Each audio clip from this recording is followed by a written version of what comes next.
to order.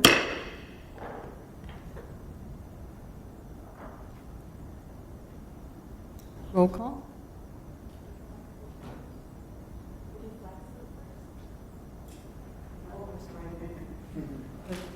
Please stand for the pledge.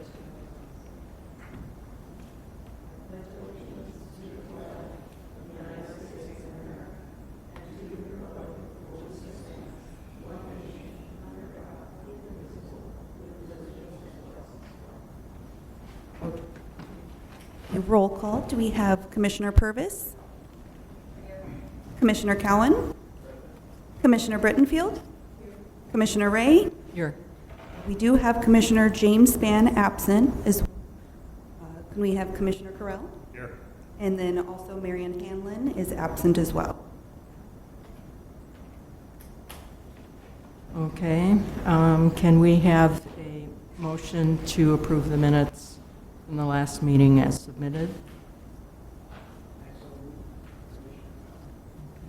Any corrections or comments? Okay, do we have a second? Commissioner Correll, second. Okay, all those in favor? Or do we press our buttons? I think they should work if we press the button. Let's give it a try. Awesome. Unanimous.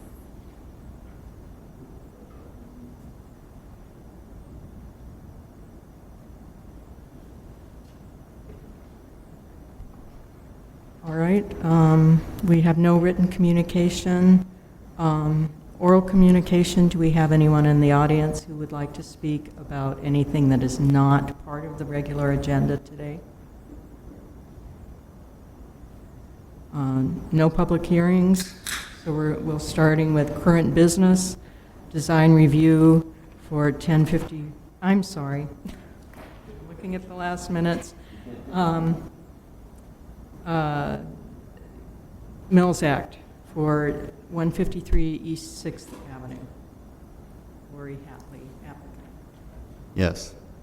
Good afternoon, Commissioners. The first Mills Act item is 153 East 6th. That's a 1915 Craftsman.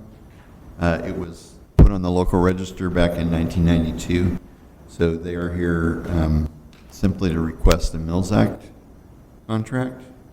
The owner, Lori Hatley, has provided a chain of title, which, even though a property is on the local register, back then they didn't ask for chains of title, so we asked for that, and she did provide that. This is a unique Craftsman. It has unique cladding with shingles and a very low roof. The posts and beams all give it a very decidedly oriental feel. The garage in the back is a double garage, and it's board and batten. It doesn't match the house at all. And we don't have any records of the garage, so we're not sure when it was built or even if it was built there on the property or moved. We had a lot of garages back then that were moved from other places, and it is old, obviously, but we don't know how old. The improvement list includes some important work on the garage, including restoring barn door type garage doors on the back. The applicant has also provided us with a DPR form, which we asked for, and I'd like to go over the improvement list, which is part of the Mills Act contract. New house wiring and electric panels already been completed. They're in the progress now of replacing the plumbing system. The things that are planned are repairing the dry rot on the garage. Again, as I mentioned before, putting new garage doors to replace the ones that are there, and then repainting both structures with colors that are period appropriate. She hasn't given me a list of colors yet, but obviously they have some repair and things to do. We'll do a certificate of appropriateness for all of that work, including painting, when it comes in. She also wants to replace the rolled roofing over the front porch and over the rear portion of the house, and then install period-appropriate front door screen that belong to the residents. So those are the improvement items that I was given by Ms. Hatley. I don't see that she's here, but if you'd care to discuss the improvement list, normally we have a few more items on there, but it all depends on in what kind of shape the house is in, and it's actually in pretty good shape. So,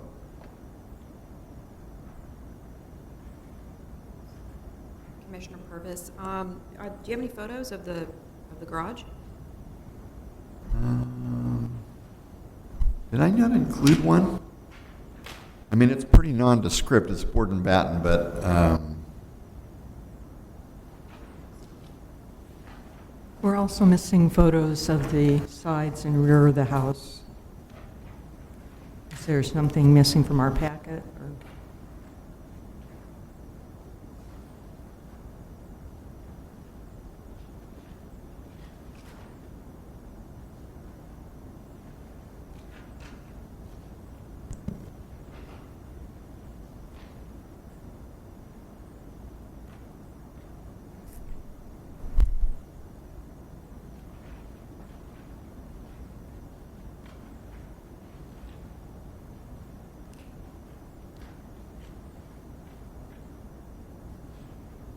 give me just a minute. I'm going through the original documents that I was given.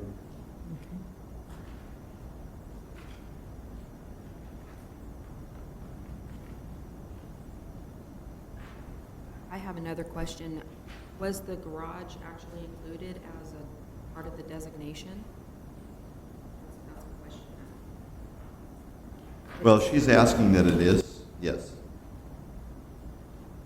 But you said the property was designated, wait, the question is, was it designated originally back in the 90s? You're asking whether the garage is on the local register or just... It is. The whole property is on the local register.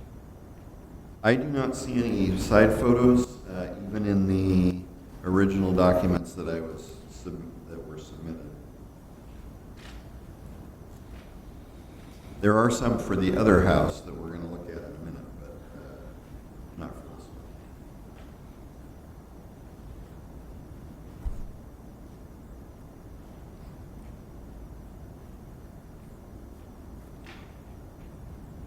I would like to make a comment, just in general.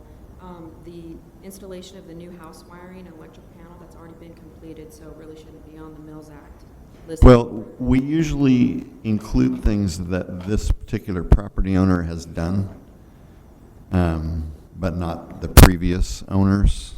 I would actually like to remove that from the list because the Mills Act is for maintenance and things that are going to be coming forward. There's no credit that it doesn't impact it at all. And then in regards to the garage, we're being asked to grant this person a Mills Act, which is an incentive for the preservation and maintenance of their property, but yet we don't have any photographs or anything that discuss or show us what this particular part of the resource is. So I actually would like to recommend that we maybe continue it for November. So then the person has the opportunity to submit all of the documents that I feel would be necessary to make an appropriate decision. I'm not saying I'm opposed to it, I'm just saying how can we make a decision when we don't have the information in front of us?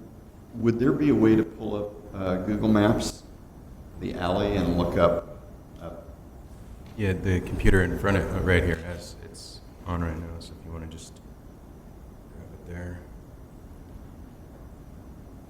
However, Commissioner Ray speaking, it's because it's not mentioned anywhere in the DPR form it just says a garage is present to the rear of the home, and then I can't read what else is said about it. So that is lacking in this document. And I was going to mention quite a few errors and omissions within the DPR form that the applicant should probably correct before we can vote on it.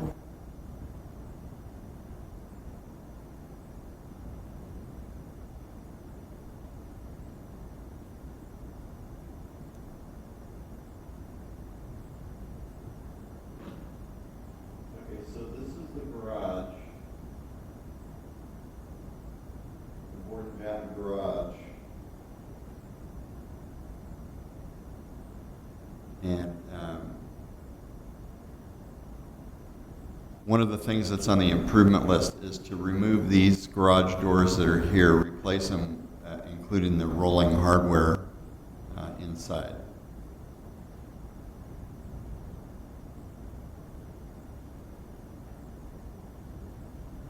Rolling hardware inside, or do they want the barn style that's mounted on the outside? This one, the doors look like they slide up in this way already, where the handles are. Oh, I think, oh, I see. Mm. At least the door on the Mm-mm. left.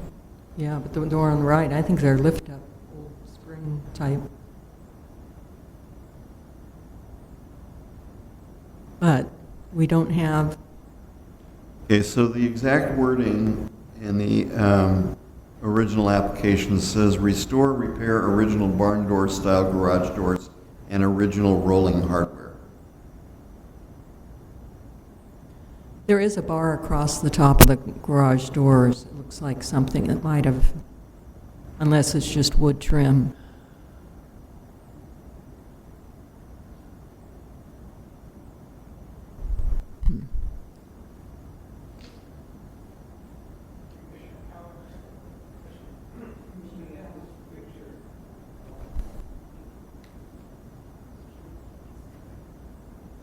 Excuse me. I don't know if it's relevant to our committee or not, but it looks like the garage has no access to the alley. I don't see a gate.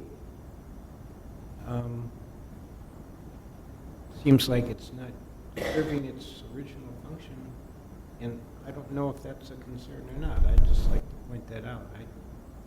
And part of my confusion is the fact that, as Commissioner Purvis has said, the owner has not submitted adequate materials to evaluate.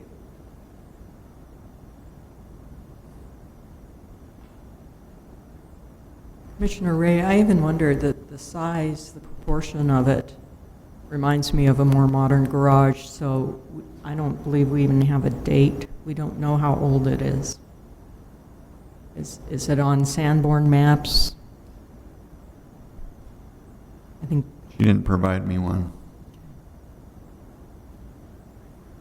Commissioner Purvis, I don't see the garage listed on the early survey form. I don't think it was actually included in the original designation, unless there's something that says that the entire property was. Sometimes it's not necessarily beneficial to have it designated. It precludes a lot of other potential things that can happen in the backyard. If you ever want to expand the property or anything, so it's not necessarily detrimental, but I think if a person wants to include it, it should be straightforward and stated. It's not on the residential building record. The garage is, it's only drawn from probably the 1950s or 60s when the building record was prepared by the county. Yeah, it's on the assessor's record as 1963. And then, it does look a little older because it is a board and batten, but the original historic resources form doesn't indicate that it doesn't say that there's like the associated feature. There's a related feature. The new DPR just copied the old information, and it doesn't include that the garage was a related feature. I don't think that it's designated. I don't know. Regardless of that, I think photos of of each elevation would be really helpful, and the elevation of the garage, so we could better assess it, or at least for myself. Commissioner Correll, I think the motion that I would make, let me back up. I think she's on the right track. It's a beautiful looking house. I don't see any reason why it wouldn't be worthy of being on the list. I think the motion I would make is I motion us to have this sent back to you to get the missing information and bring it back for the next meeting. Awesome. Okay. Just so you'll be aware, we always tell all the Mills Act folks that contact us that the last HPC meeting they really need to go to is the one in September. Because if we push this to November, which would be the 21st, it then has to go to council meeting, and then there's a lot of paperwork that has to be done, including the mayor's notarized signature. We've tried to do Mills Acts in a November meeting before, and they never get everything all done before the end of the year. So what I'm saying is if we push this to November, it won't happen for them next year. They'll have to come back, and we'll And they'll end get up the doing tax it. benefit in 2021 instead of 2020. Yeah, So, that Paul, would be the effect of the delay. if I could clarify, Paul, what we're basically saying is, sure, we can bring it back here in November. They may not have everything recorded by the end of this year, but they'll be basically finished with our process. They're just not going to start accruing tax credit until the following year. Yeah, yeah, because December 31st is the hard deadline by the assessor's office. So, I mean, do we feel that we're going to get information that is going to potentially sway our mind and make us decide that it shouldn't be? So, this Commissioner Purvis, this actually came up a year ago, back in September 2018, and it was a comment that I made to the staff after the meeting in 2018 regarding the submittal of designation materials and the nomination packets. And this particular packet is incomplete. So it's not like it suddenly came about. I do believe staff was aware of it. I followed up in February about it. I also talked to other staff members about it in July. It's not something that hasn't been addressed with staff, and it's a across the board. It's not just for the Mills Act application. So I feel that it's not actually something that the Historic Preservation Commission should be, I guess, looked at in a bad way. I think it really falls I think it really falls more to staff. No offense to staff, but we wouldn't be in this situation if the review process, the intake process, actually identified, hey, this is what we're missing.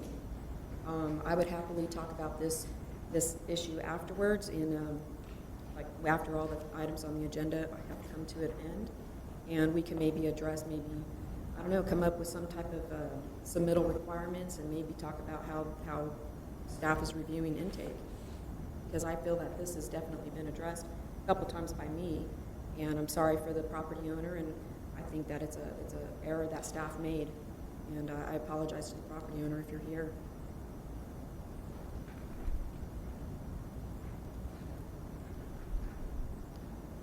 Commissioner Ray, I agree with Commissioner Purvis, and I'm afraid that, you know, there's an assumption this is a wonderful old house, and they've submitted their application, and, you know, maybe unfortunately for this person, you know, we're accepting it too late in the year. So one of the options might be that everything has to be ready for the July meeting. But, you know, unfortunately in this situation, and I had several corrections that need to be made to the DPR as well. So, you know, and I can go over those now, or... Yeah, please. Okay. So even though there's a motion, I don't believe that Commissioner Correll actually made a motion. He referenced that. He said if he would make a motion. oh, okay, Yeah. oh, okay. All right, P1, other identifier, it would be the Kemper House if Reverend Kemper indeed built it. P3A is cut off, and I don't know that there's a continuation sheet where the rest of it is included. And the first item, I love this house, First thing, wood shingles cover the small one-story Craftsman house. Those are unique wood shingles. I don't even know what they're called, but it may be the only house with that type of shingle in the neighborhood. So it's unique and critical to the design. P8 says recorded by, and it lists the tax assessor for the county, Ernest Jonenberg, and I doubt that he recorded this document or prepared it. Let's see. P10, survey type isn't described, or the purpose of the survey.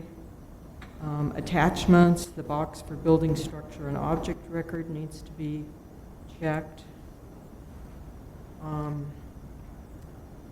Page 2 of 3, item B1, historic name would be the Kemper House. The common name would be the Kemper House. And it may be missing an NRHP status code, but maybe the person was unable to determine what that is. Item B9B, the builder, do we know that Reverend Kemper used his own hands to construct the building, or was there a builder in town? Probably better to leave it blank. Significance, the theme would be residential architecture. The area would be Central Escondido, Old Escondido Historic District.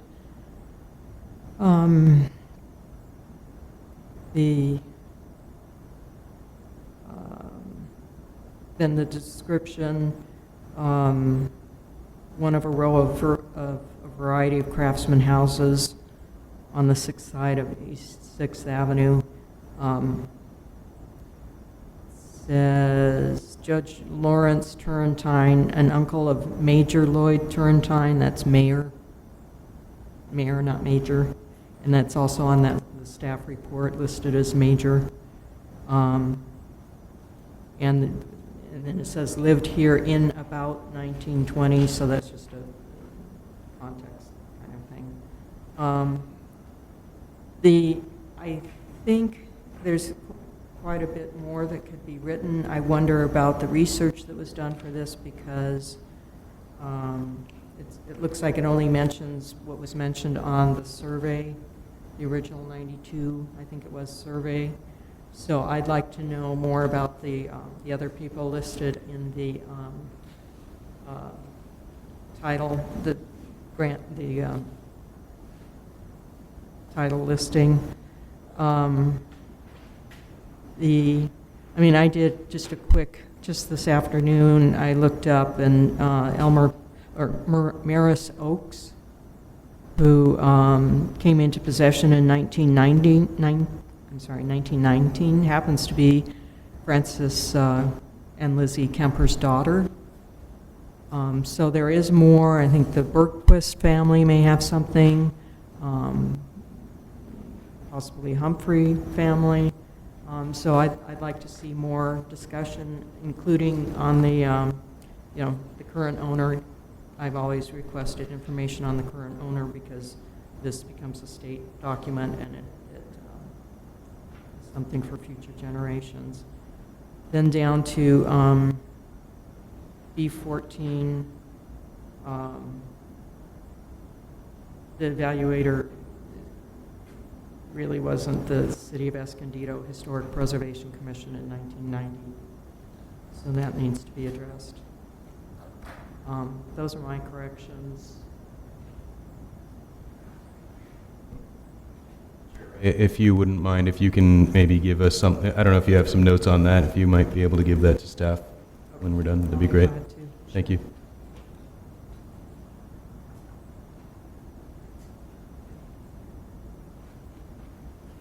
So, if those items could be corrected, and if the applicant opts to not include the garage in the Mills Act, I would be comfortable with staff handling this. But And I wonder about. So if they, let me see if I understand this. If they were to remove the garage from consideration for Mills Act, you'd be okay with that? And if all these corrections are Okay. made to the DPR. But I want to know about the other commissioners if they agree.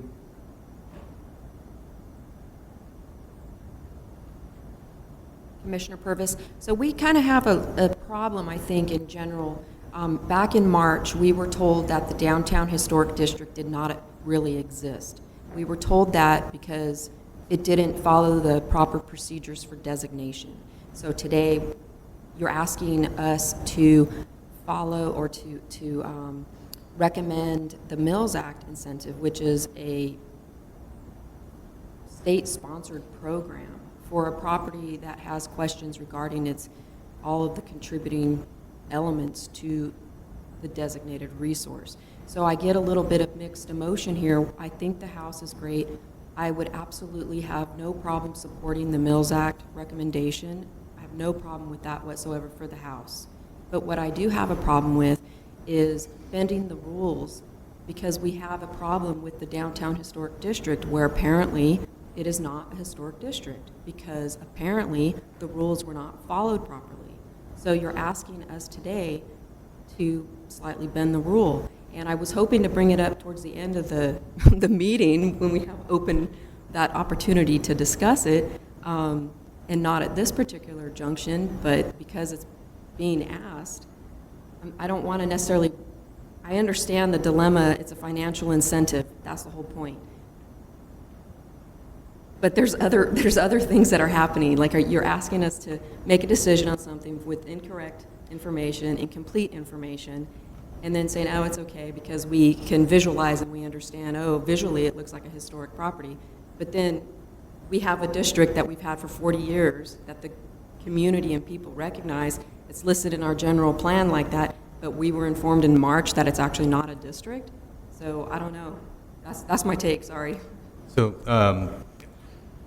I don't know that the two have a relationship. Obviously, I think you've acknowledged that as individual issues. I understand what you're stating, that you believe that in one case we are saying, all right, let's give these guys a break because it looks right, everything looks like it should be, blah, blah, you know, et cetera, et cetera. And in the other situation where you believe staff and the city are not acknowledging a district that you believe is a true historic district. It's procedural. The question you're asked, it's both procedural, so they are related. It's both procedural. There are different items, of course, different resources. One's a district, one is a property, just an individual house that's within a district. But the dilemma is still procedural. Tonight, you're asking us to make a determination and a recommendation on a Mills Act. It's a contract. This person, it's in perpetuity until, and it's always going 10 years out on incomplete information. You're asking us to not follow the procedure, just like, but I see the ramifications if we choose to do that, then who knows if we're going to be in a situation like we're going to be in with the Downtown Historic District. I don't want to be in that particular situation. It's about procedure. It's not necessarily about the resources. It's about procedure. And we either follow the procedure or we don't follow the procedure. I contend that we have a Downtown Historic District, so for the record.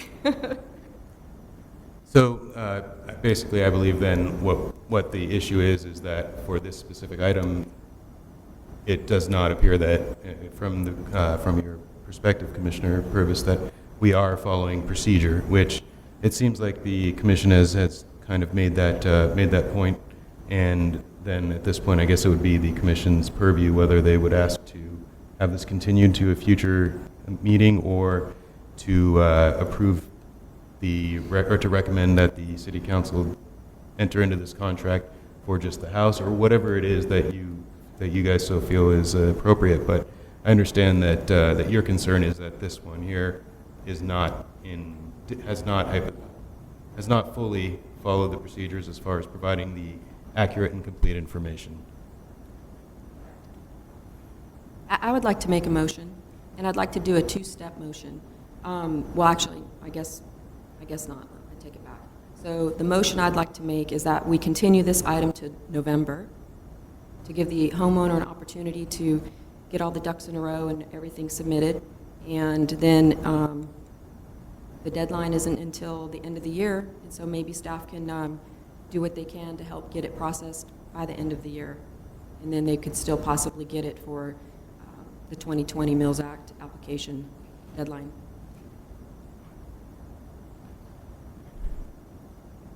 I'll second that motion. All those in favor?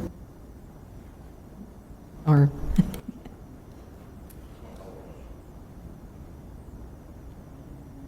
Commissioner Correll, can I get a yes or no vote on that one? Correll, sorry, yeah, like yours did. No. It's not you, it literally is us.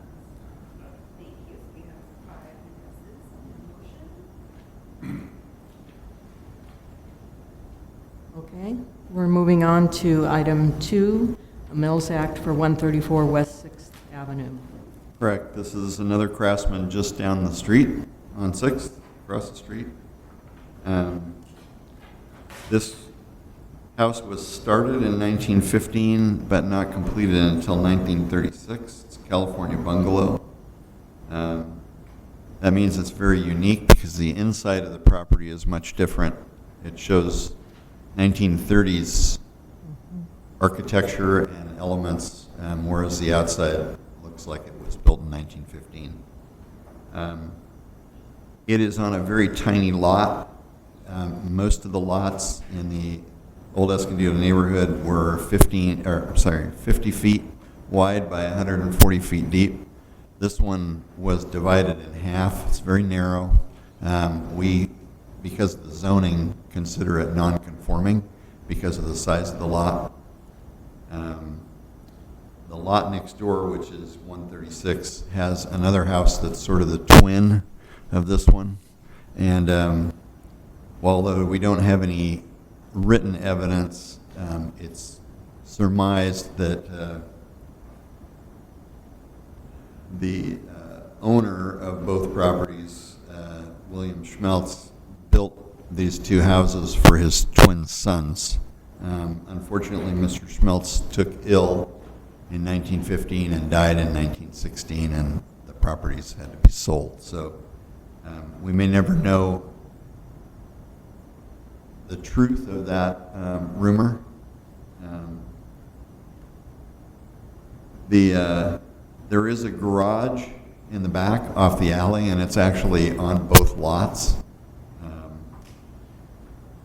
So the owner, Dorothy Marin, is here, and she submitted a DPR form, also a chain of title, and an improvement list for this little house. And I'd like to go through that list with you because it is part of the contract. So the property fencing has already been completed.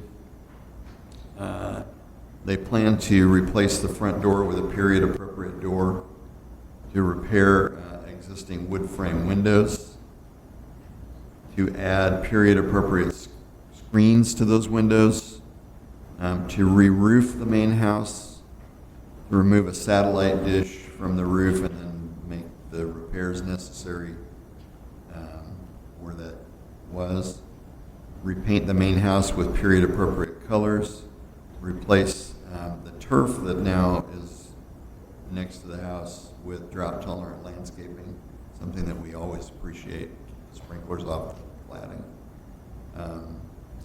Upgrade the electrical system in the main house, repair mortar on the fireplace and install a fireplace liner, and then repairs to the house foundation. So this is the list that we've been presented with, and staff is recommending approval.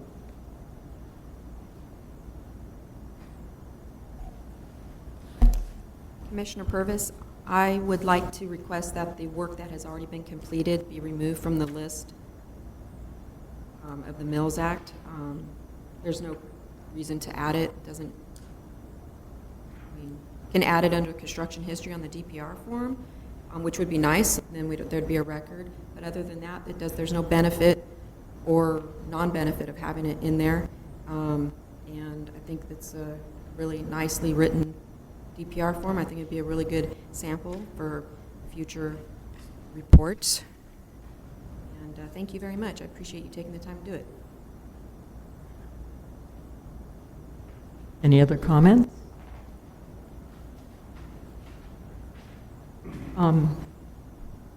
Commissioner Ray, I agree with Commissioner Purvis. A very well-written report, and as you've heard, I can be very critical, and you might be heaving a sigh of relief that I'm not picking it to pieces. Very well done. I love the history. In light of the last item, I'm curious about the garage situation, because that is unique. I've never seen a garage on the property line like that, shared by these twin houses that were, I believe, shared a lot. I'm not bringing it up to interfere with, I think we need to move ahead with this one. To allay your fears, it is up to the assessor's office to sort of draw lines, and they do bifurcate properties and take structures off. In this case, we wouldn't want to give a neighboring property owner some benefit that they are not here asking for. So that's a good question for Tom, the assessor. I want to add that if it's, I don't know if I put it in there specifically, but I think somewhere in there it states that I am not putting the garage on the Mills Act. I would actually love to, because it means so much work, but the fact that I control only half of it makes doing work on it problematic. So I'm not including that as part of this. Thank you. And Commissioner Purvis, I recognize that it wasn't actually being proposed for the Mills Act, so thank you for clarifying that.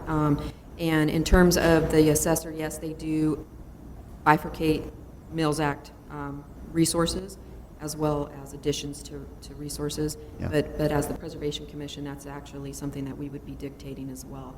But the applicant isn't proposing it, so I think it's great. I'd like to make a motion if everybody's had an opportunity to. I'd like to make the motion that we approve the Mills Act contract request. If you could please just remove the completed work on the list. Just add it to the DPR if you choose to. And I guess that's my motion. So it would be to approve the Mills Act contract request, and then to consider, I guess, the CEQA exemption. Maybe staff can clarify what class of exemption that would fall under. Sorry, that was long-winded. Should I restate the motion? I think we got it. You're looking at requesting or making a motion to approve the Mills Act, or approve council's entering into the Mills Act contract, as long as we remove the one completed item on there. And then so you're looking for some clarification as far as what the environmental exemption is. Paul, do you have that information as far as the class of the exemption? Yeah, it's the one we always put with the Mills Act.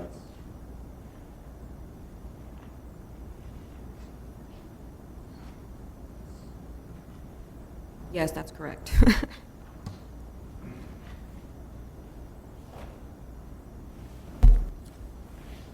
Make sure that we have that on the, a little more information on that on the following, or on future request here.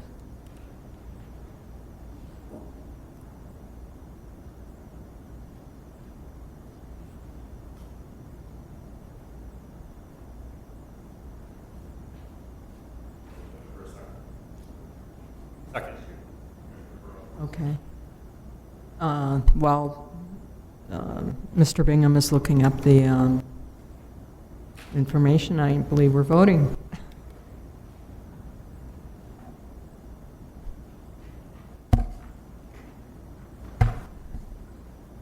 Five yes, it passes. Congratulations.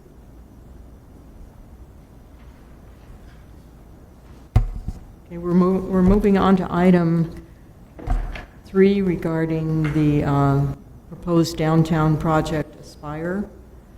And there will be a presentation by staff with the commission asking questions or making some comments, and then the public, I have one request to speak form. Anyone else requesting to speak about this should pick up a yellow slip and give it to the recorder. But we're going to go ahead with the staff presentation right now. There we go. Good evening, Chair Ray and Commissioners. Adam Feinstein here, Principal Planner. This item is a brief discussion or presentation on the proposed Aspire project downtown on parking lot number 1 across the street here, 137 West Valley Parkway. The intent is to provide some information to the Commission and then to solicit input and feedback from the Commission that can be included as a brief discussion in the City Council's staff report. No formal recommendation is requested or required from the Commission, as the Downtown Specific Plan does not identify the Historic Preservation Commission as an advisory body for new construction downtown. What the applicant has proposed is a 131-unit mixed-use structure, 5 stories, 30 studios, 46 one-bedrooms, and 55 two-bedrooms. 9 units would be reserved for very low-income households. They'd be deed restricted for that purpose. Each unit has a private balcony and in-unit laundry. Approximately 4,300 square feet of commercial space would be provided. There'd be in 2 suites located on the first floor on the corner of Maple Street, or basically the Maple Street Plaza and West Valley Parkway. 2-story parking garage, one being at grade, one below grade, with 153 spaces for residents, including 19 tandem spaces and 13 motorcycle spaces. The grade level garage would contain 76 spaces that would be available for public and guest parking. Bicycle storage and trash enclosures, kind of standard type things for multifamily projects these days. This is a color exhibit of a conceptual landscape plan, so it's basically ground level, and ground level you've got parking behind or in a garage. You've got retail on the sides here. Then residential units in the upper floors would reflect this more, but clubhouse here and then the residential open space there. Just to orient, there's Maple Street Plaza on the left side of the screen, West Valley Parkway on the top, and the alley here to the south. I think it's Union Bank if I'm remembering correctly, over the east. The grade level garage would be for parking for residents, for guests and for the public. Access is taken from West Valley Parkway here. There are, I believe it was 76 spaces there, and they would be open for whoever's wanting to use them. The ground level, or the below grade garage, I should say, it'd be reserved for residential use only. It'd be basically be for residents that would have reserved spaces down there. Got a couple exhibits that were prepared and provided by the applicant, and that just kind of show the context and the setting of the property. This is kind of, I guess this would almost be looking from the bell tower over at the Center for the Arts. You're kind of looking towards this. There's City Hall on the left. There's the project, Maple Street Plaza coming down here. Architecturally, it's got a variety of roof parapet heights and different wall planes. There's accents at pedestrian entry points. Stucco foam surrounds at windows and earth tone colors, a variety of materials including stucco, brick, metal siding and rails, and as I mentioned previously, balconies provided for each of the units. I'm going to show a few more exhibits that we've got. This is looking basically from the driveway exiting City Hall here that goes across to Maple Street Plaza. From Maple Street Plaza, looking at the building. And some elevations. This is unfortunately the color is not, or the resolution is not great, but it does show the property or the elevations. This is the front along West Valley Parkway. This is the rear along the alley. You'll note it's kind of hard to note, but believe that the top of the building at this parapet here, that's what I think was referenced in some in the Planning Commission report as a tower element, so it's not really projecting that much higher than the rest. I believe that is approximately 74 feet, and the main roof portion here is 4 feet or so lower. So you've got more or less a 70 to 75 foot tall building here. On the rear, it recesses, so it's kind of more or less a U shape around that with the podium deck there. So these units right here are not up against the alley. They're kind of back on the other side of the courtyard there. Elevation on top here is facing Maple Street Plaza, and the one on the bottom is facing the Union Bank building. This is that same tower element. It is, like I said, approximately 75 feet. So another image that was provided. This is a color exhibit, basically a color elevation with some enhancements on there. Commercial on the ground floor here, and then a lot of these units that have the balconies facing the street there or facing the plaza. That's the information that staff's provided, and be able to answer any questions that the commission may have, and then would encourage discussion amongst the commission and anyone in the public who'd like to provide input. I have an additional exhibit that I'd like to share. It's an angle that we aren't shown by the developer. And I'm sorry, I have one photograph that I can pass to the commissioners and share with anyone else, unless it's easily projected. I don't know. So, But it shows the scale of the building as it stands behind the buildings on Grand Avenue.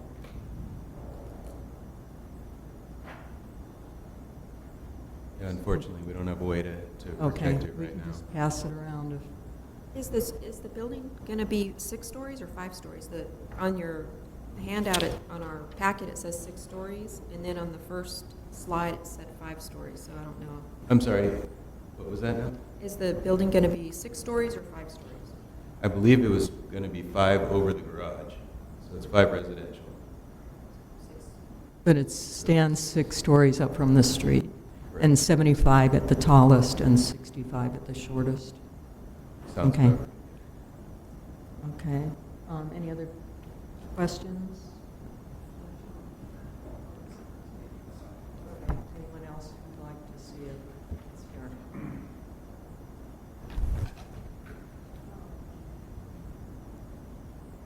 I guess I have some questions for clarification. Oh, it wasn't mentioned that, by the way, this property is listed on the market currently, if you're aware of that. In fact, it was listed before the Planning Commission ever voted approving it.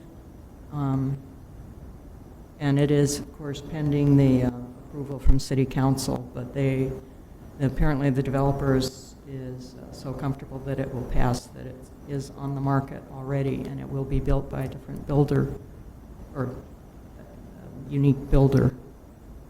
Yeah, the staff is aware of that. From what our understanding is that the current applicant is proposing or is marketing the project. The current applicant does not at this point own the land. The city owns the land. So they're marketing the project, which includes the development and disposition agreement for the property. In other words, the city's agreement to sell the property to the project owner, to the developer, and as well as whatever the entitled project would be.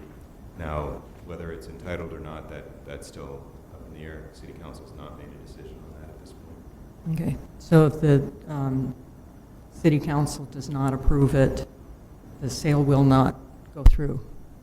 They have nothing I to sell. understand. The applicant has nothing to sell if the City Council doesn't approve the project. Right, okay. All right, and I have multiple questions, but I want to give the other commissioners an opportunity to ask as well. Are there any? Commissioner Purvis. I don't have any questions, but I would like to say that I am not in support of this project, and I feel a little let down by the city that it would go through so many steps without full public transparency, and I'm disappointed that the Planning Commission almost unanimously, I think it was a 6-1 vote, that to approve, and I think it's a shame that we're not going to get any CEQA evaluation, and that the City Council will not, most likely, will not be presenting the public with their findings of overriding consideration. There's been a lot of closed session activity involved with this, and that's completely normal for projects, but I just feel personally as a preservation commissioner as well as a resident that there's been a lack of transparency from the very beginning on this project.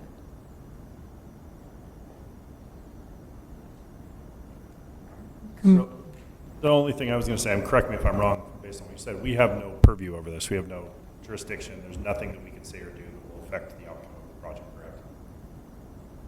We're going to provide information to the city council about this discussion, but there's no formal recommendation that you're making in the way that the planning commission made Correct. a formal recommendation. So we can just voice our opinion, but it's of little weight. I'm not going to tell you yes or no on that. Understood. The information will be provided to the city council, so I strongly urge all commissioners to express their thoughts on it.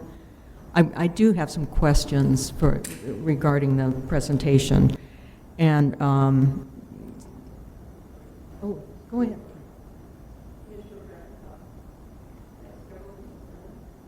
Can you, I have several concerns.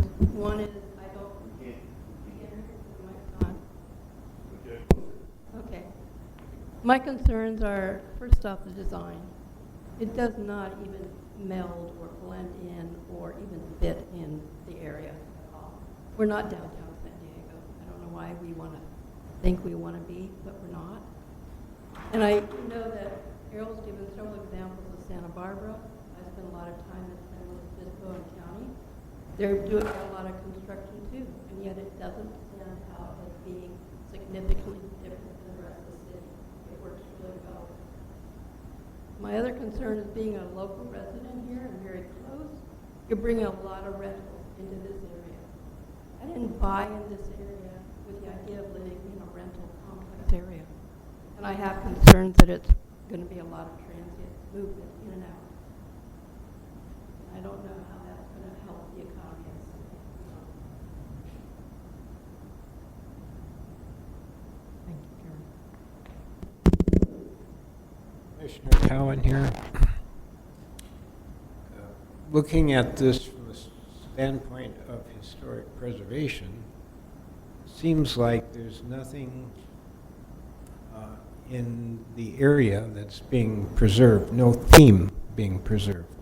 I can understand new development, but I don't see any reference to any theme. And as I've said before, I wish we as the city could establish a theme to all future downtown development, so we have something that is integrated and does refer back to some of the historic elements, both in downtown and the city. So from the historic preservation standpoint, I see no merit in this project whatsoever, and I would encourage everybody that has a role in entitlement to start thinking about an overall theme that is consistent for architectural approach of all developments, including this one, and has a relationship to the history of the city.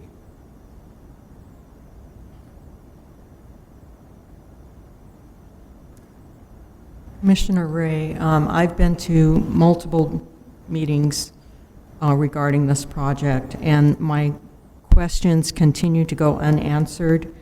So I'm asking some of them again and some other new questions. The first one is, how will tenants' vehicles be kept out of the public and visitors' parking spaces, those 76 precious spaces, as well as other public spaces in the downtown area? That's something that I've not been involved in that conversation. I don't know. Okay. Well, I don't think anyone knows. At one point, the developer said it'll be the city's responsibility to enforce it, even though it's on private property, and the city cannot do that. And then the city said that it was the property manager's responsibility. There seems to be no answer. The closest thing I'm seeing is there's some sort of a parking management program that will be developed, and that the developer will pay a fair share of that. And I'm not sure what a fair share would be when all of this parking is taken away from our downtown area. So, no answer. Well, I can say that a parking management plan is something that a lot of projects, in fact, most new multifamily projects that are of a sufficient and significant size and scale, most of them are being conditioned to prepare and create parking management plans, which staff then reviews and make sure that they're adequate. Now, as far as the implementation of those plans, there's only one property and one project that I've been involved with that's got one already in place, and it does seem to be working appropriately. Now, it's not in an area that we're removing basically what a net loss of about 40 spaces, I believe, 40-something spaces. So it's not this situation. It's not in an area that had as much commercial demand, but it is a property that's got lower parking ratios than hypothetically would be allowed or required. So Okay. as an example, that one, it seems to be working in that case. I'm not making a statement or claiming that it will or will not work in this case. I have not been involved in that discussion. Okay. Okay, and I know there's been a parking study that confirmed that there is plenty of parking available, and I'm going to say it now.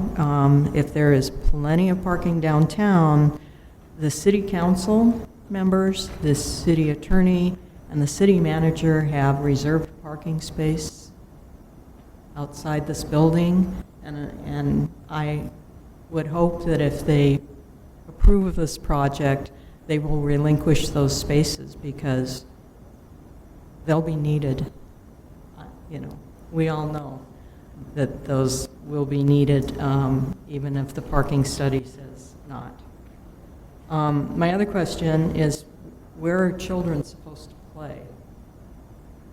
I see a small area of artificial turf, but it's not very family friendly from what I can see. So typically in a project like this, and I'm not speaking specifically to this project, but the size and makeup of the units typically don't see a lot of children. There is a pool, there is that artificial turf area, and Grape Day Park is a couple 100 feet away. So I think that's part of the idea, is that Grape Day Park, that amenity is nearby. So when 10-year-old Johnny wants to go out and play, Mom says, just cross very busy Valley Parkway and go to the park and play.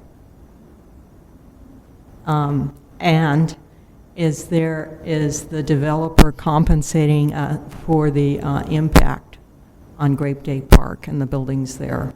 Are they being compensated by the developer? All developers and all developments pay development impact fees for parks and recreation or park development. And yet this developer is paying, I understand, 2017 level fees. So they are not paying as much as the other developers would. That's I believe a term that's been proposed in the development agreement. I'm not fully aware. I believe that's the case. Okay. In fact, not only are their fees reduced, but they are taking advantage of other things, taking, and I'm not seeing any giving whatsoever. They are taking 16 feet or 15 feet of Maple Street Plaza. They are not being required to pay into the art public art fund, and yet, because they're using those fees to move Maple Street Plaza features, and they are even taking more money from the public art fund to complete that as well, to adjust Maple Street Plaza to accommodate their needs.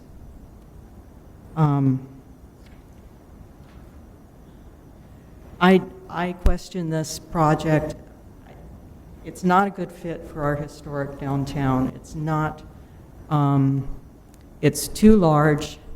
It's, and yet they say in the Planning Commission report, it says that, well, the space is too small, and that's why they can't meet the open space requirement.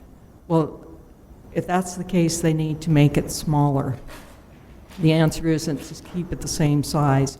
We need in Escondido, if we're going to build big, beautiful buildings, they should have open space. They should be a lovely place to live, not cramming people into boxes together like this. There's not enough parking. It's too big, too tall, too dense, and just not a good fit for the downtown.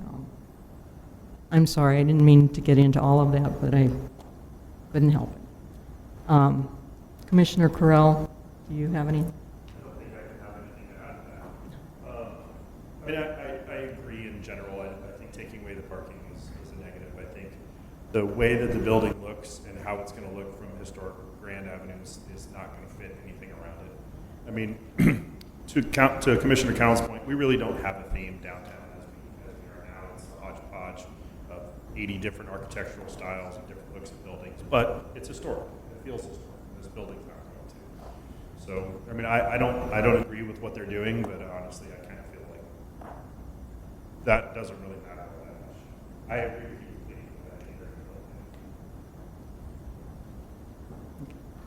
Commissioner Cowan wanting to make an additional comment. Wanted to ameliorate some of my complaints. They could at least take some architectural features or references from this beautiful municipal complex. Close to it, why not? Commissioner Ray, I concur completely. That it would be more marketable. Commissioner Ray, I agree with you completely, Commissioner Cowan. I just want to comment that I was CC'd on an email from Commissioner James Spann, who said, I just want to go on record as opposing the Aspire project. The density exceeds what I consider reasonable, even high. Also, the merchants will suffer due to the loss of parking. The DBA is more interested in a financial gain for a few than the historic value and quality of life for all of Escondido.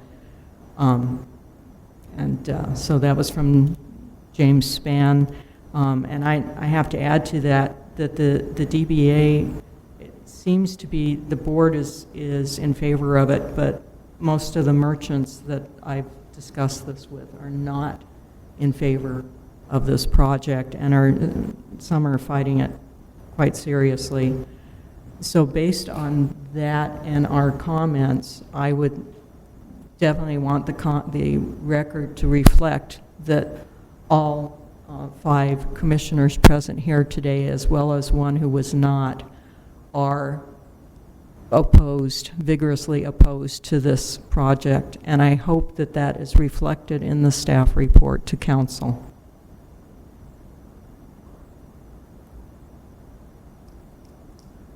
Any other? Okay, with that, we do have a speaker slip from Patricia Borchman. If you'd like to come forward and share your thoughts.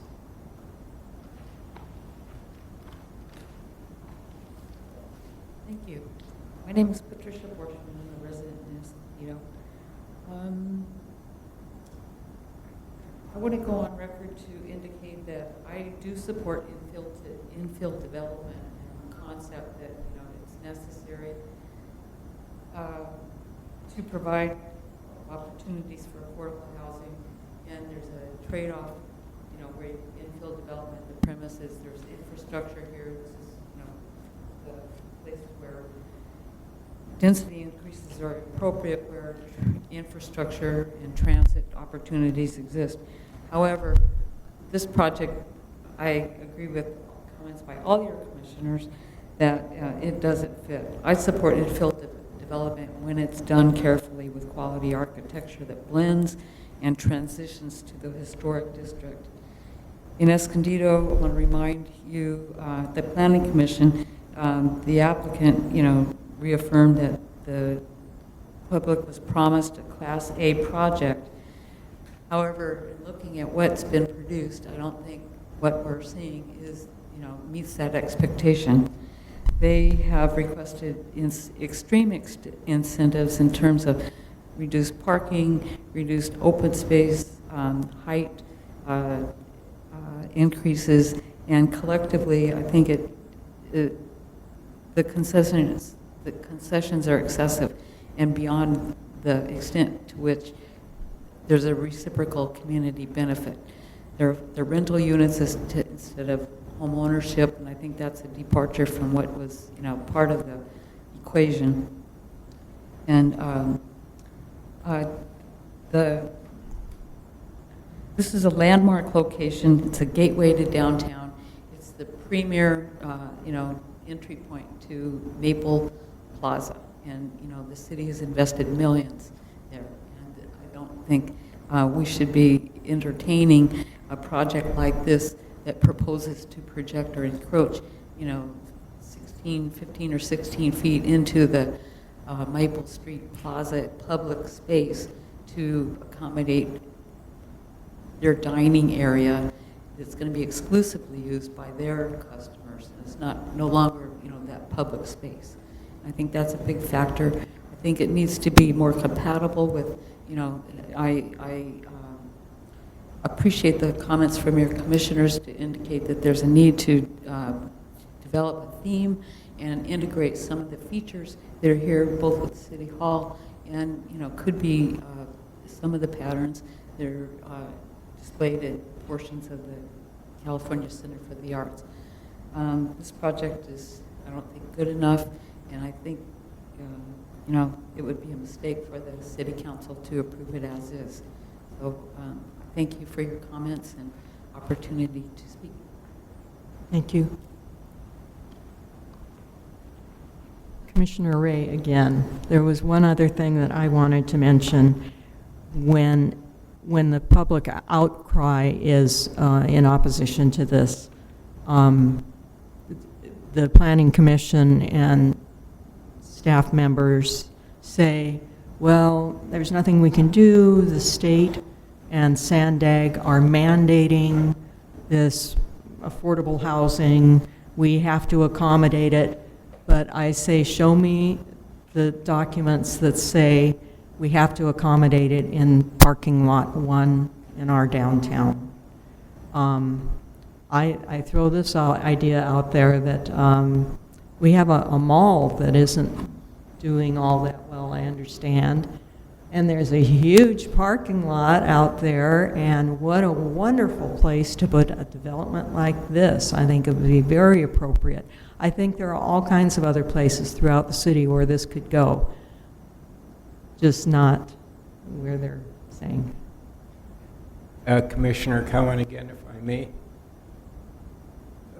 The city is the owner of the property, and normally the owner of the property has more prerogatives than just zoning permissions and building codes.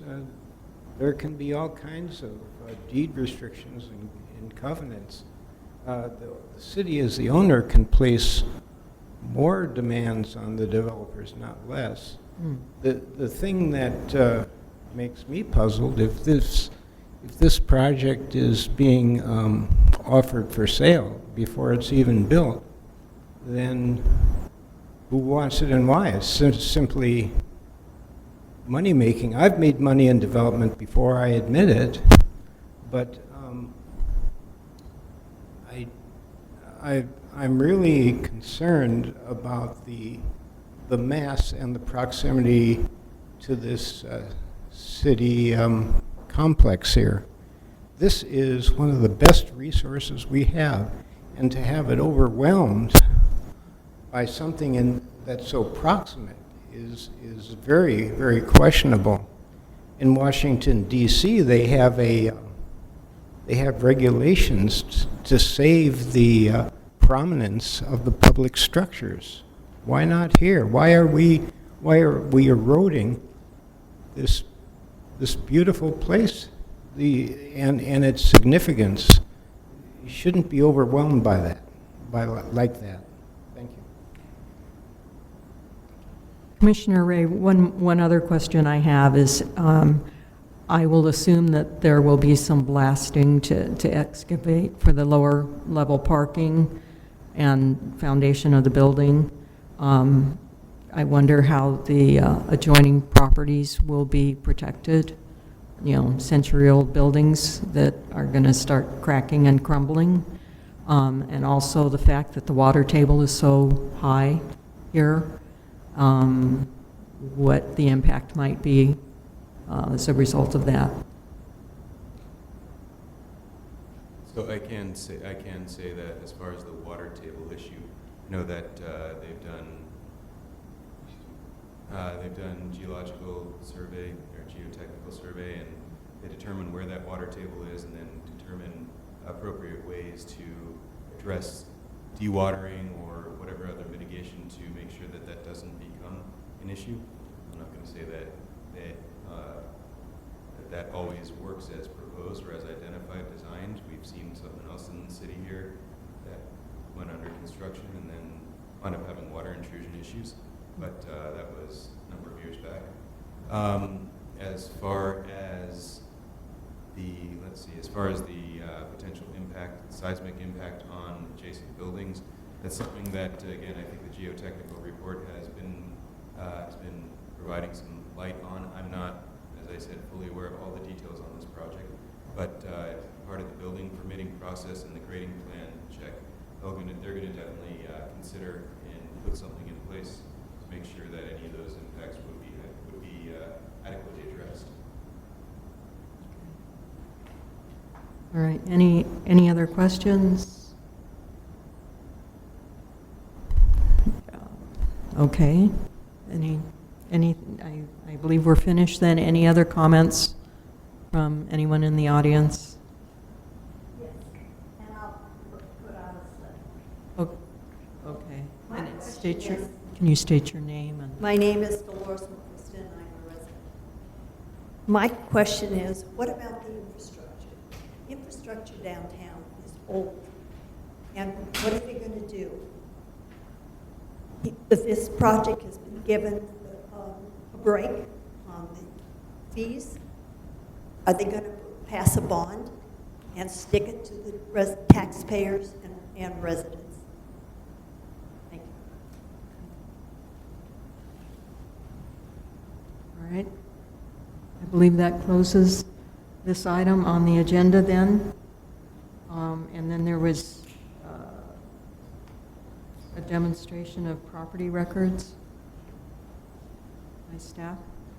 Thank you, Chair Ray. Also, like I mentioned to you personally, and if any of the other commissioners or anyone in the audience wishes to submit formal comments as an individual and a citizen or community member to the City Council prior to their hearing on this Aspire project, you're more than welcome to do so. They can be addressed to Bill Martin, Director of Community Development. He'll be able to get those into the staff report for the planning or for the City Council hearing. All right. The other thing I wanted to go over here with the Commission, the last item on our agenda, just wanted to give a brief demonstration of how our internal city GIS software works. It's our geographical information system.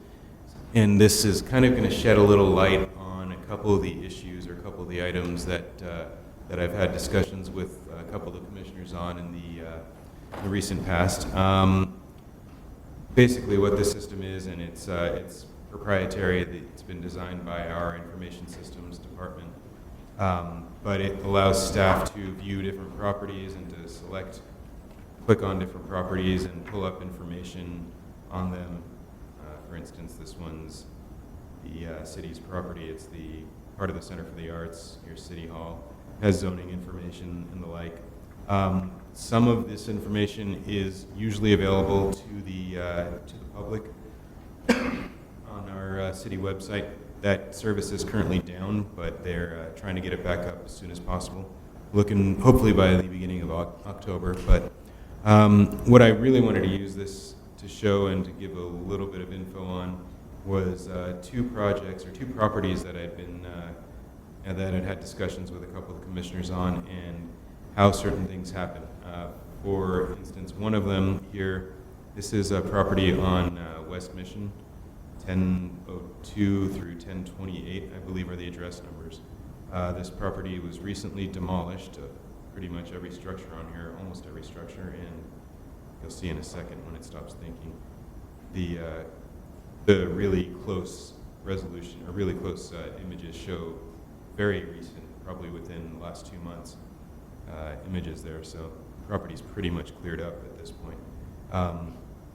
But there had been a structure, I believe, right here that was an adobe. It was kind of clad over with different material, and basically it did get demolished, and it was an oversight by staff, kind of just to show how this works and how that happened, unfortunately. Typically when we look at properties, you would select a parcel and it gives you an APN, and it gives you this little arrow here, which means there's something more to look at on the property. Usually when you click on that, it just gives you information about the imagery and where that was taken from, etc. On some properties that either involve ownership or lease or something like that of city property, city right-of-way, or property owned and ground leased by, let's say, North County Transit District, it has a different APN here, which starts 760, I'm guessing, for the area code. Don't know why exactly, but that's what it is. And that represents a ground lease of sorts, typically. In this case, I believe it's for the small area here that's within the right-of-way that there are vehicles, or were vehicles, parked in. Typically, when our staff looks at items or looks at properties, they'll click on it. They'll see, okay, this one here has a historic designation of non-contributor. It is very rare that we have this situation where you've got this additional APN. I've only seen 2 or 3 properties that I've looked at personally in town that have that. So this APN, because it's just that ground lease identifier, does not have the historic designation. It doesn't have anything there. We go to the next one that shows the actual APN, it does have a historic designator here. So that would have been where that information would have come from, and we would have had to do, and we would have done an analysis, a historic analysis, to make sure, or to determine if there was something, if the significant resource there was in fact still significant, and how to address that through CEQA and through historic preservation ordinances.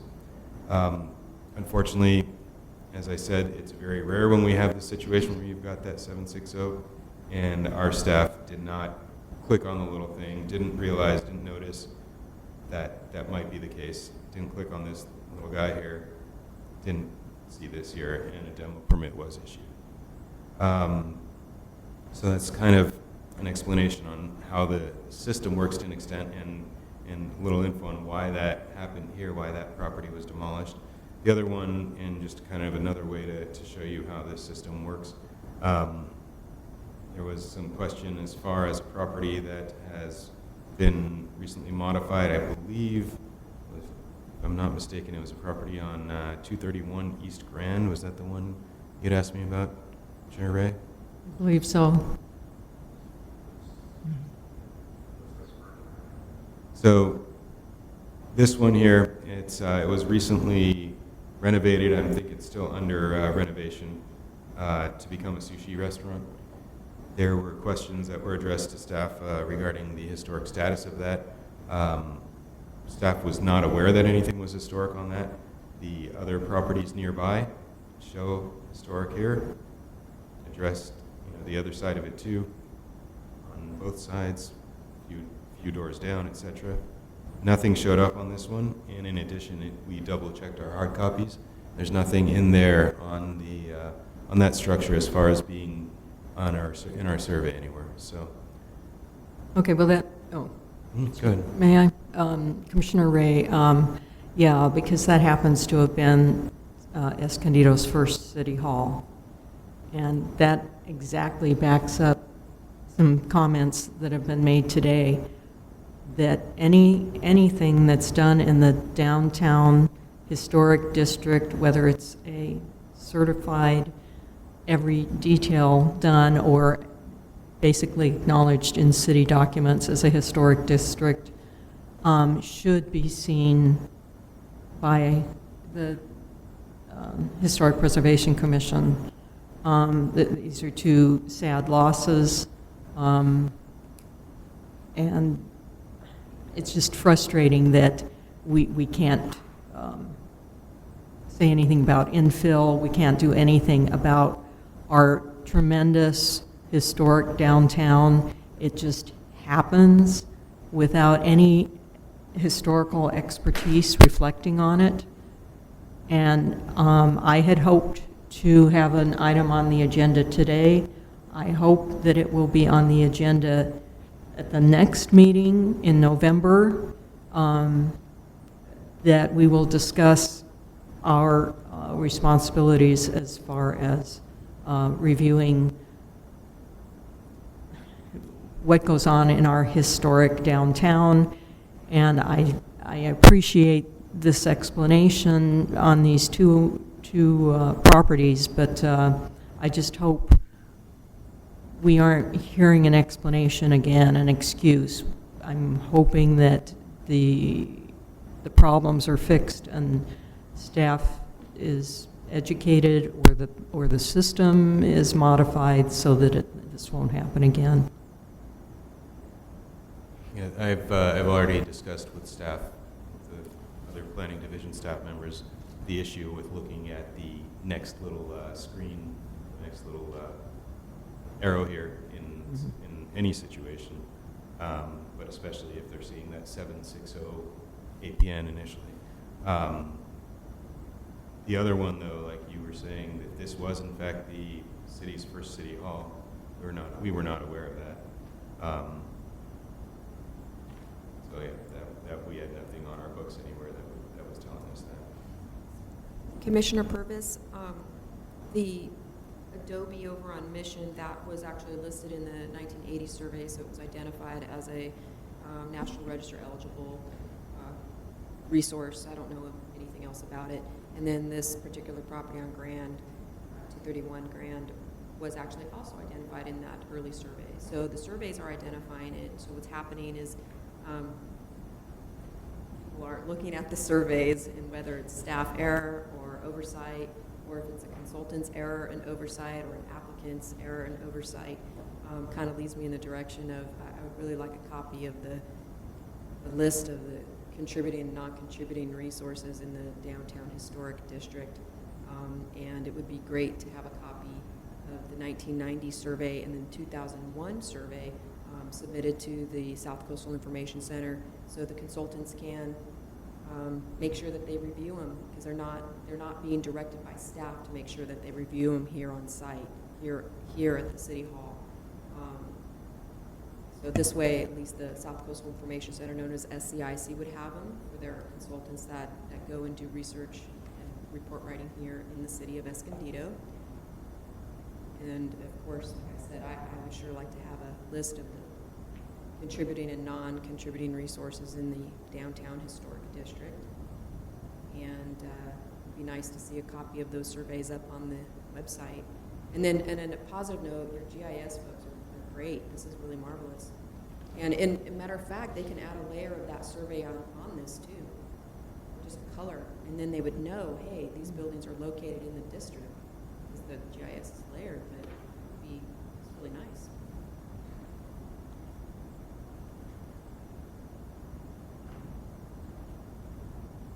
Any other commissioner questions or comments on that? Okay. Oral communication, anyone in the audience have anything else to add today? Ms. Borchman?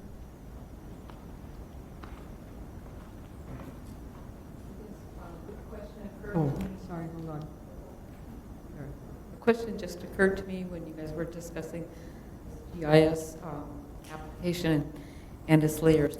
In regards to the first property that was discussed that was on West Mission, and it was, I guess, a former Adobe that was demolished and it was overlooked by mistake. Would there be any opportunity for mitigation for that as an impact? You know, like a contribution to To the History Center or Yeah. the? Yeah. Commissioner Purvis, I think that's a really, really excellent suggestion. Mr. Feinstone. I know we've discussed that. I don't know what that type of mitigation would look like. I believe we did actually just in the past week or two take in an application for development of that property. And I know that I had discussed with Mr. Bingham here the potential need to prepare and for the applicant to prepare and provide to staff an historical analysis of the site so that we at least have some record of, or some additional record that's more than than just what we have on file. So at this point, showing historical assessment or historical significance of the site and some documentation. I don't know at this point what any type of mitigation would be, but we can see what comes out of that. I think it would be really nice to see if maybe these documents could be copied, scanned, and sent to appropriate agencies. Maybe the commissioners, other than myself, would want copies. Maybe it could be uploaded to the website because it is public information. That would be really nice. I know that there's been some questions on whether or not there's enough resources, meaning staff time, but maybe that could come out of this. I know it was an error on staff's part, so it would maybe be unfair to put that onto the applicant, but I think that the preservation matters in Escondido are kind of being pushed aside, and our downtown historic district needs some attention on the staff level, and we're losing resources that we shouldn't be losing because they are in documents. They're just, for some reason, being overlooked. It would be nice. Great suggestion. Thank you. Commissioner Ray, I think that's a terrific idea, that money could go to that program. Okay. Commissioner comments?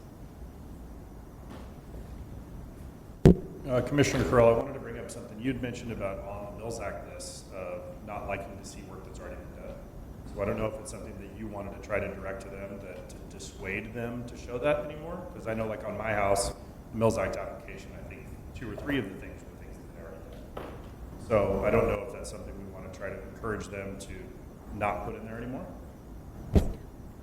And there's no benefit of putting it in there. The work has already been done. I mean, it's nice to see, hey, this is the work I've been doing. I don't want to say you're a bad or good property owner, but look, I'm already maintaining my historic property. I'm investing my money and putting it back into the house. And that's important to see. I think that can be included in the DPR forms under construction history, or just a notation that that's work that they were doing already. But as part of the Mills Act application, there's no reason to include it because it's work that was already completed. It's about work. They're going into a contract to talk about work that they will do, and they're saying, look, this is how I'm going to maintain my property with the tax incentive, not this is what I've already spent my money doing. So, yeah, I would love to request that staff exclude that from, maybe have them show that they have done the work, but exclude it from the list of work that's pending or coming forward, since the tax incentive is supposed to be to maintain it. Yeah, I will say that that's just how it's been done for a long time. I've been here a little over 3 years, and I kind of thought that was a little bit interesting, and it's been something that I don't know that we should or shouldn't have on there. I don't see as you were saying, Commissioner Purvis, I don't see that there's any benefit to it. I don't see that there's any harm to it either, but if it's nothing that you're needing to do in order to meet your Mills Act contract requirements, then yeah, I think that it'd be fine if the commission wants to give us direction to not include items that have already been taken care of, then we've got no problem not including those on the list. Commissioner Purvis, I would rather see the homeowner come back periodically to show us what they've done. I mean, it's always exciting. People have maintained their properties. I'm really proud to see it, and I know they're really proud homeowners to see it, and it would be great if they came back to just say, hey, look at what I've done, and this is what I promised I was going to do, and I've been pursuing it, and we can make the class of 2019 Mills Act. I mean, I like that. I remember that from Paul's presentation from last year with Mills Acts. I think that was in Long Beach that they were doing that. And I thought it was a really good idea. It would be nice to see that. Thank you. Commissioner Ray, as a person who submitted her Mills Act paperwork quite a while, over a decade ago, probably 15 years ago, and I remember I didn't get my Mills Act immediately after I bought my house. There were some urgent things that needed to be done, electrical repair and things like that, and that was my priority. And so when it came time to do and I'm not saying this is right, when it came time to do the Mills Act, it was like, well, okay, I spent $6,000 rewiring my house. Can we consider that? Let's put that down, because I'm maybe paying that off now, or now I'm getting to do things because I paid for that before. So I know owners of older homes, you get hit with really expensive things that you need to do right away. And then you get the Mills Act information. And to be honest, we're coming across some people who apply, and the houses have been so well restored that now we're talking about, well, I guess I'll be repainting, and I guess I'll need to replace the water heater and the roof. But the list isn't as easy. So maybe we don't need to come up with 10 items. Maybe we need to not be as obsessed with the number. But I don't know. It's not an easy one, and I wonder if we should come back and revisit that idea and discuss it as an agenda item in the future. You're asking about whether we need to be including 10 items. Yeah. I don't know if there's anything formally that states one way or another on that. Paul, you've been dealing with these a lot longer than I have. That's procedurally something we've just asked them to do, because the Mills Acts that were done 20 years ago, 15 years ago, they had what staff looks at now as a silly little list, and some of it was interior stuff that nobody's ever going to see and wasn't preserving anything. So we moved to only putting things on the list that preserve the house, certainly exterior items, but also things that were structural. If we had piers that were failing, or we had water pipes that were leaking, or old electrical systems that might burn the house down if they failed, those were obvious priorities that we wanted to put on the list. What Carol mentioned about an owner coming along and they've already spent $6,000 or $10,000 or $15,000 making repairs, and then they hear about the Mills Act and they finally come. We've had people who bought a house and they list all of these things that have been done by the previous owner. We don't allow any of that to go on the list. They don't get credit for it. It was the previous owner that did that. But because someone has owned the house for a while and has spent money doing major repairs and maintaining the property, and then they come to us with the Mills Act, when we take this to City Council, it's a way for us to let them know that these owners who've been in this house for a number of years are actually doing a lot, and they want to continue to do things, and that's why we're recommending that they get the Mills Act. So that's why we put completed on there, or that they're in the process, to kind of give them kudos to the city council. But if you want us to take it off, we can. Yep, Commissioner Purvis, I think it's great that they say, oh, I've done this. It shows that they have the interest. I think that most people that go into anybody that owns an older property, they spend a lot of money, no matter if they have the Mills Act or not. They spend a lot of money maintaining it. And I think it is nice to see a summary of the things that they've already completed, but I don't think it should be a list, a part of the list for the tax incentive, because the work has already been done. And yeah, they might be using that tax incentive to pay off their credit card, but that's not how the county looks at it. The county looks, what are you going to do from this point until 10 years as it continues to move forward in perpetuity? And maybe the list of 10 is too much, but everybody that owns a historic property knows that a lot. You could say that you're going to do the front elevation windows 1 year, the rear elevation windows 1 year. I mean, you can break it down, because it's actually, if we monitored the Mills Act, which I think is another subject that we all need to talk about, but if we actually monitored the Mills Act, we would see that people were not actually doing what they're saying they're going to do in the next 10 years, because even though their tax incentives should be doing it, they should be using that money to put into it, it's very expensive. Foundation work is huge. Rewiring is humongous. I mean, they're not saving that much money a year. So I guess it would be nice to see they can keep it in, because yes, we all want to recognize they've done all this wonderful work as a summary, and then maybe it can be removed as a required item to put in the list, because it doesn't benefit them at all. But it does show, hey, I'm working on my house, and this is what I've already invested.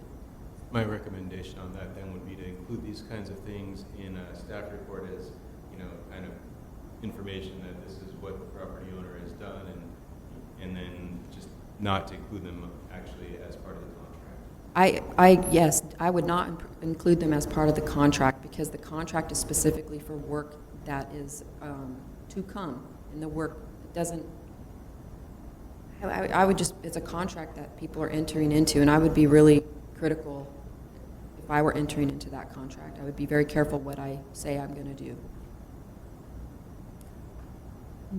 Commissioner Ray, the reason that I suggested that we discuss this at a future time is I think this might be something we all want to weigh in and possibly vote about. And I don't think we can at this point in the agenda. So I'd like to maybe discuss it at a future meeting. Yeah, we can definitely put that on the future agenda.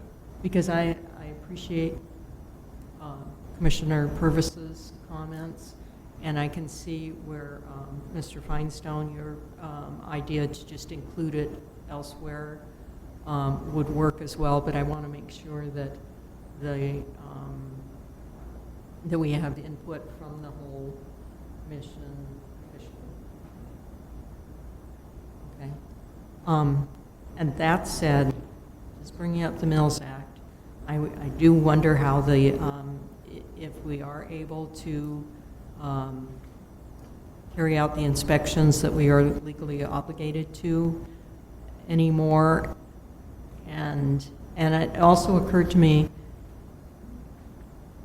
the reason, as I understand it, that the commissioners cannot do this anymore is that it was set up as a subcommittee. But when the city council members go to a ribbon cutting ceremony or a sandag meeting or something as part of their official capacity, they don't have to do it as a committee, they just go.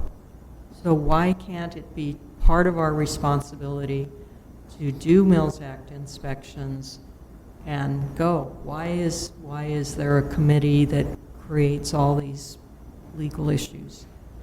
So Basically, the Brown Act has limitations on what can and cannot be done as an open or closed meeting. Right. Council members or others that are appointed to regional groups or regional boards, SANDAG, water boards, etc., they are individuals that are appointed. Times when you see, several council members or whatever it is at a ribbon cutting, those are one-time events. And yeah, they cut ribbons at different places, but those are one-time events.